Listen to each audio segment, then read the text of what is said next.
All right, I'm gonna just do a final video of kind of everything that I've been doing on the bottom, but this is the exterior part of it and everything that was affected from it. So let's just start.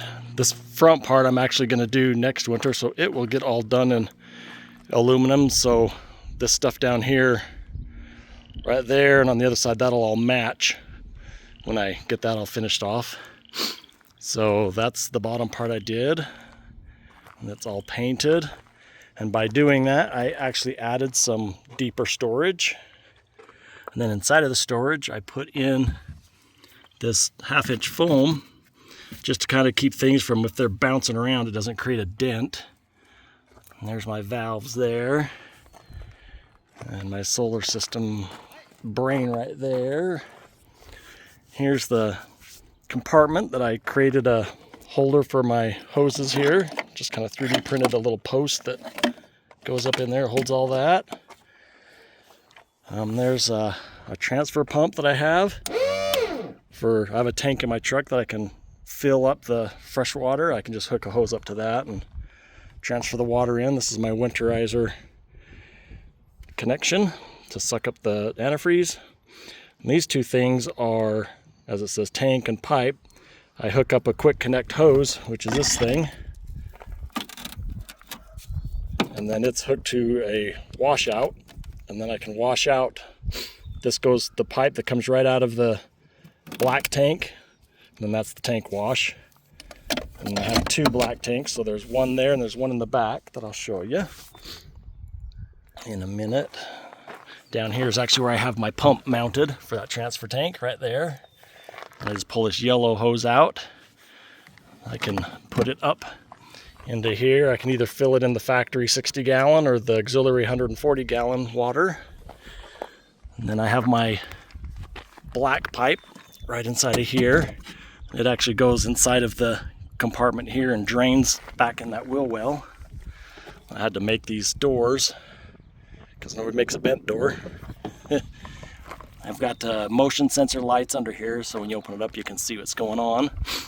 Then on the slide out, it's actually a 2-piece. This side is in, and on the other side, I'll show you with it out.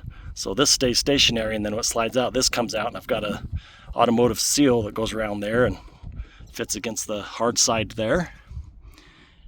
And then there's the fenders there. I just put on these fender flares. They're just aluminum 1-inch bump out fender flares. And since I went to all the work to build all of this, I actually put some big old mud flaps on there just so I can kind of keep the chipping to a minimum. That's the rear level jack. And here's the back door. I have some slide-in connections. I have magnet stops, which I have right here. I'll show you one of them. I just painted them so they're still drying. But there's one. So it just slides on those blocks on the door and on the wall there. And the reason why I do that is because I have to open this door all the way open to get the stairs out. Then once I have the stairs out, then I need those stops in there to keep it from hitting the slide out. So kind of a little bit of a conundrum there, but no biggie. I also installed step lights. So when the stairs are down and at night, you have a light on each step. Kind of cool. Here's that washout that I was telling you about the back tank for the back bathroom. So again, this is for the pipe because I have a black pipe coming all the way back the length of this trailer. So I have a hose that sprays down that elbow so I can wash that pipe out. And then the tank wash. These are just 3D printed seals that I put on there so we can keep the smell out. Here's a rear compartment that I made that we can put, like, I don't know, hot dog sticks or something in there, but I also have that insulation that I was telling you about.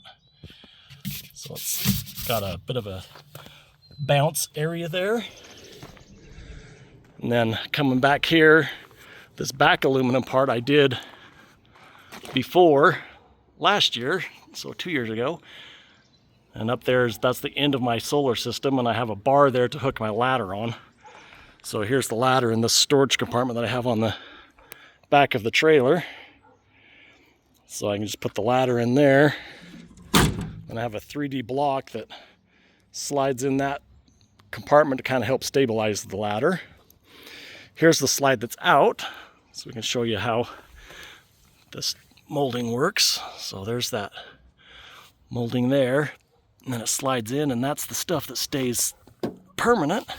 I do have screws, as you can see, where I can unbolt these sections if I need to take them off.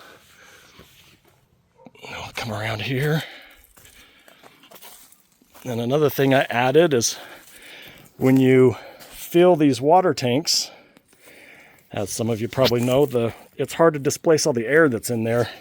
And sometimes it takes a while to fill them up. So I put in a big exit for air on this side, and that's attached to all the tanks on this side, and then on the other side is where the fill is.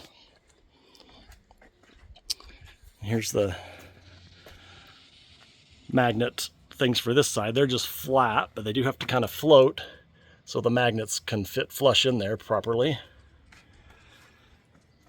And in here I've got my outdoor fridge, and then another compartment so I can put in some chairs or whatever we need all the way down into there. This light should, there we go.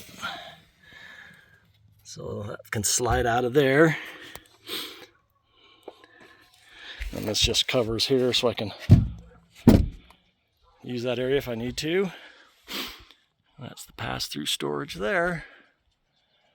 I can't think of anything else that's really done on these fenders. I have these big bolts here. It's just in case I had to take all that off. I mean, I've got it pretty secure if a tire blows, but still, if you blow those tires, it's still going to mess something up. So I made those so I can take them out and rebuild them if I need to. Hopefully that doesn't ever happen. But that's about it. Just thought I'd do an update on that. Can't think of anything else. Up there on the top, you can kind of see I put aluminum angle, 3x3 aluminum angle, because on the edge of those roofs, it always seems to tear through on trees and stuff when you're out camping. So now I can rub on that and it doesn't matter. But until further updates, that's all I got for now.